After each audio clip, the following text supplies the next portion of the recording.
In this video, we're going to be installing the new infotainment onto my brother's BMW M235i, and this will work for pretty much any BMW. We'll be installing the newest system possible, installing new software and Apple CarPlay. Hope you find this video useful. My name is Ethan. And my name is Joshua, and welcome to Car Creations.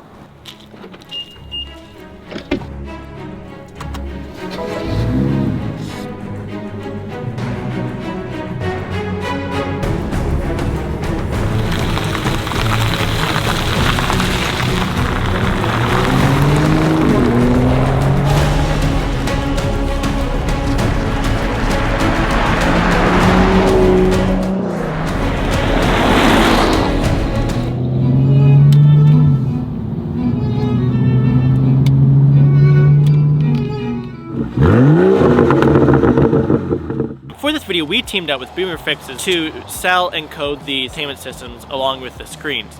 So if you're interested, please send us a DM on Instagram or an email to our carcreationsyt@gmail.com and send us a picture of your current infotainment system's navigation version as well as your VIN number. Okay, let's get to the video. There's lots of different features about the current BMW connected system that really irk me. One of them would be that I have lots of problems connecting it to my phone and getting it to stay connected. Another one would be that there's no actual home screen. The whole system looks quite old and the navigation is extremely out of date. So first of all, we're gonna disconnect the battery using a 10mm wrench. And whatever we do not want to close the trunk with the battery disconnected because it's an electronic latch. It can be very, very hard to open the trunk back up again, requires going in from the other side. Disconnect the negative battery terminal. Just take a rag, put it over top of here, so that if it does accidentally close, it won't properly lock. All right, now it's time to head into the front of the car and we're gonna start taking apart the trim. So first things first, we're gonna take off the vent. First of all, we're gonna start with our trim tool and a cloth underneath it so we don't wreck any plastic.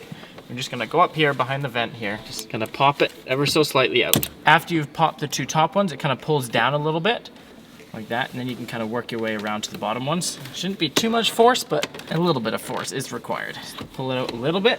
You're gonna need to disconnect some wires in here. In order to undo this connection, we need to press this little tab down, which is in that little square right there, and then it'll pop right out. And this one, there's that little tab underneath there. It just needs to be pressed up, and then with a little bit of fiddling, you'll be able to pop it right out. There we are, that's this piece removed. Okay, so the next thing that we need to do is take out the radio section. We're then gonna use our T20, pop these two Torx screws out right here.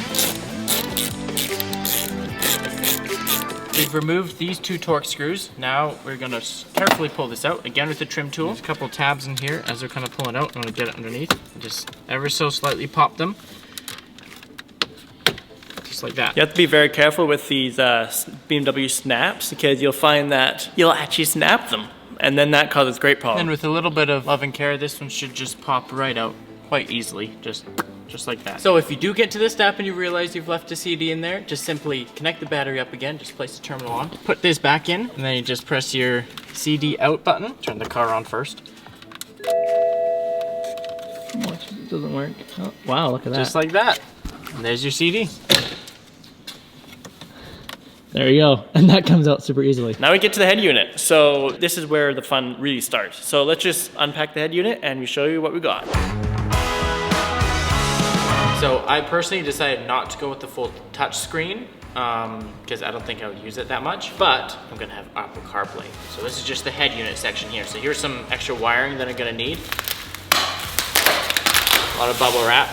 Keep everything nice and safe. You want to make sure there's no styrofoam in any of these ports here before you put them back together, or else big problem. Okay, there are 4 Torx screws here, here, here, and here, and we're going to take and then we're going to slide out. But when you slide out, you want to be careful because there's a lot of wires all attached on the back there. Very carefully. So first thing we want to do is get to the wiring harness. Lift up the black lever and it should pull out. It should all just pull out then, just like that. There you go. Now these are the hard ones to get out. This is the things we had trouble with on the Mini. They're very annoying. This is going to be the hardest part of your install. After trial and error and fighting a lot, we figured exactly how you do it. This little piece out, press it down, it turns into a little lever, and then they slide right off. Very easily, just like that.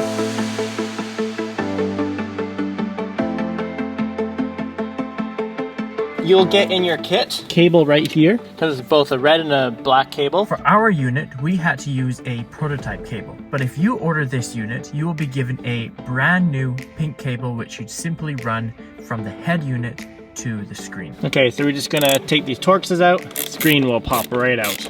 I have my other hand in here so I don't donate screws deep inside the car. Okay, and slowly lift the screen up. Don't lose the clips. So then we're just gonna take this wire out from back here. This would be the point if you were changing out for the touch screen, then you would throw this out and put this, well, don't throw it out. Actually, it's probably worth money, but that's that. So after that, then we can start putting in the new one in. So put the CID or the display back on, tighten up the screws, and then we can start putting all the rest of the cables into the new head unit. Okay, new head unit, here we come. Here goes nothing. Make sure it's the right way around. That'd be awkward, wouldn't it? For the new Bluetooth Wi-Fi cable, you want to kind of, you can just kind of stuff it in the back. I'm just going to stuff it. There's an area right in the side here, and just kind of put it in. It's weird when you have a cable where the other end doesn't go anywhere. Make sure it's the right way up. These tabs need to be at the top. And then you just join the colors.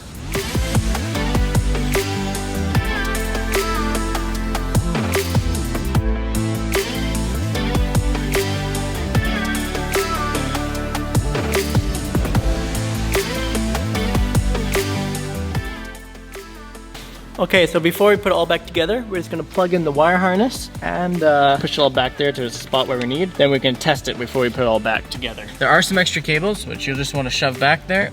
You feel it trying to close itself as you push it shut, and once it clicks, then it shouldn't come out anymore. If it comes out, then you have to try again. Well, that's not bad, you're doing it upside down. Upside down, that's what you're doing. Some of it might appear a little bit strange to you, because basically what you're doing, you're taking a head unit from a brand new car and putting it in a car that's like 7 years old in it, so. Carefully fit her back in there. Awesome, look at that. There we are.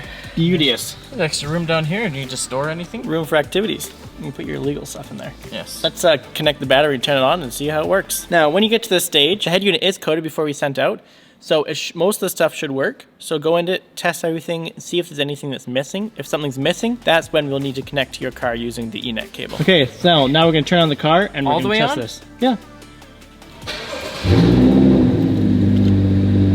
Okay, screen isn't turning on. Maybe it needs coding. We're gonna need for this the ENET cable.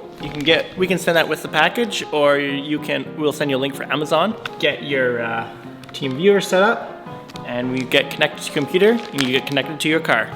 And then you just connect the OBD2 connector right underneath. Okay, just plug it in, turn the car on. Fancy coding stuff being done. Yes, this is exciting bit. Oh, just kidding. It wasn't BimmerFixes, it was Russia. Russia's coded into your car. Starts messing with the revs. Look at that. Start it up.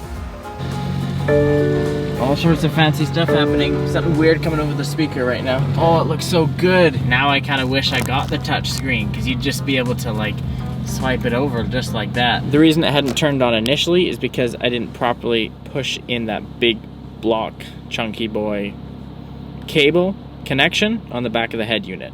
So we just pull it off, re-put it on, and it's all good now. And now we are absolutely golden. One, we're gonna make sure that Apple CarPlay works. Two, we're gonna make sure that all the functions of the car are working. So like this My Vehicle section right here. Everything's good there. Look at that. Okay, so next thing we're gonna do is connect it to Apple CarPlay and make sure that's working. This is so exciting. I can't wait to get Apple CarPlay on here. That was something I was hoping it had on it when I got it. I was a little bit disappointed when it didn't. Oh, look at that. Would you look at that? And there's our home screen, Apple CarPlay. Makes it look a lot more modern, professional, exciting. And that solves one of the problems you had about maps. See, now we can go to maps. We're gonna do another video of going through the entire infotainment system and showing you a complete list of features it has and how to use it. So subscribe, hit the like button, and we'll show you how to do that.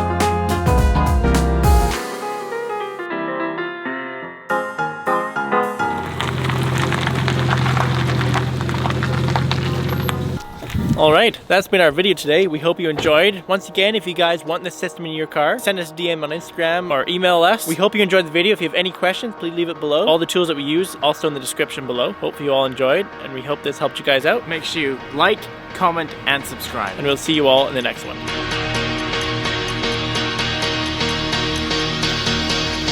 I don't know how this affects things, but I remember I have a CD left in here still. Is it good CD? Do you want it back? I kind of do, yeah.